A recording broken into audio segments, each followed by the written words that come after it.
চল। হ্যাঁ আচ্ছা, আমরা খড়গপুর থেকে এসেছি, বুঝলে? খড়গপুরের থেকে আমরা বাচ্চাটার খবর পেয়েছি যে বাচ্চাটা বিরোলোকে আক্রান্ত। হ্যাঁ, সেইভাবে আমরা খবর পাওয়ার পরে আমাদের তো একটা ছোট সংস্থা, আমরা এই মানব কল্যাণ সমিতি হিসাবে আমরা একটা ছোট সংস্থা খুলেছি। এই ধরুন 4-5 মাস হয়েছে। এই আমরা কজন মিলে খুলেছি। আমরা সবাই এই কী বলতো, যে যার কাজে যুক্ত আছে, কাজের মাঝখানে যতটা আমরা মানুষের পাশে দাঁড়াতে পারি, মানুষকে হেল্প করতে পারি, সেই ব্যাপারে আমরা একটা সংস্থা খুলেছি। তো খোলার পরে আমরা এই বাচ্চাটার খবরটা পেয়েছি, বুঝলে? তো খবরটা পাওয়ার পরে আমরা পাড়ায় কিছু কালেকশন করি। হ্যাঁ, কালেকশন করার পরে তারপরে পাড়ার লোকরাও, আমরা কথা বলবো না, পাড়ার লোকরা যে যতটা পেরেছে হেল্প করেছে। দেখো পাড়ায় তো সবাই কম বেশি, বেশি তো দিতে পারবে না, কম বেশি সবাই হেল্প করেছে। তাই তাদের যতটা সমর্থ অনুযায়ী যে হেল্পটা আমরা পেয়েছি, তো তারপরে আমরা খবর পেলাম যে ওর কাছে যে 7 মাস সময়টা আমরা ওইটাতে আমরা খবর পাই না, আমরা ভাবছিলাম হয়তো কম সময় আছে। তো আমরা সিদ্ধান্ত করলাম যে আমরা আজকে বাচ্চাটার হাতে যতটা টাকা হয়েছে তুলে দিয়ে আসবো।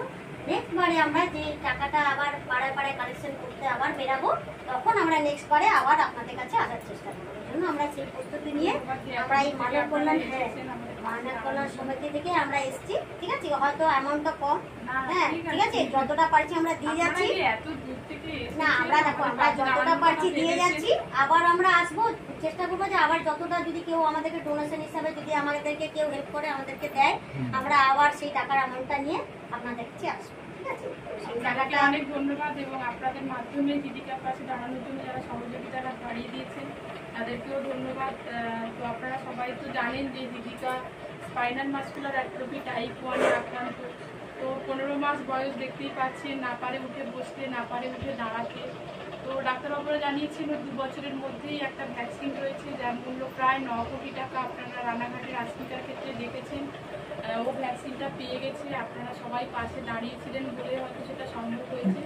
তো সবাইকে হাত জোড় করে অনুরোধ করবো, আপনারা সবাই যদি এগিয়ে আসেন তাহলে আমাদের জীবিকাও একটা সুস্থ জীবন পেতে পারে।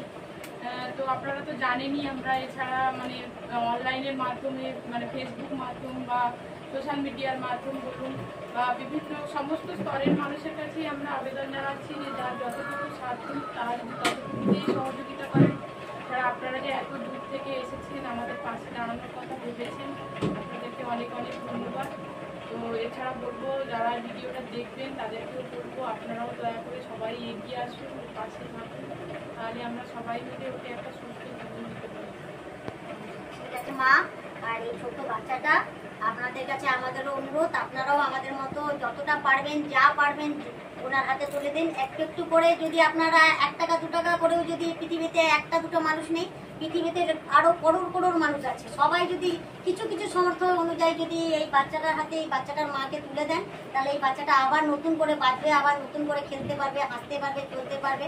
তাই এইটুকু আপনাদের কাছে আমার হাত জোড় করে অনুরোধ, আপনারা প্লিজ প্লিজ সবাই এই বাচ্চাটাকে একটুখানি সাপোর্ট করবেন।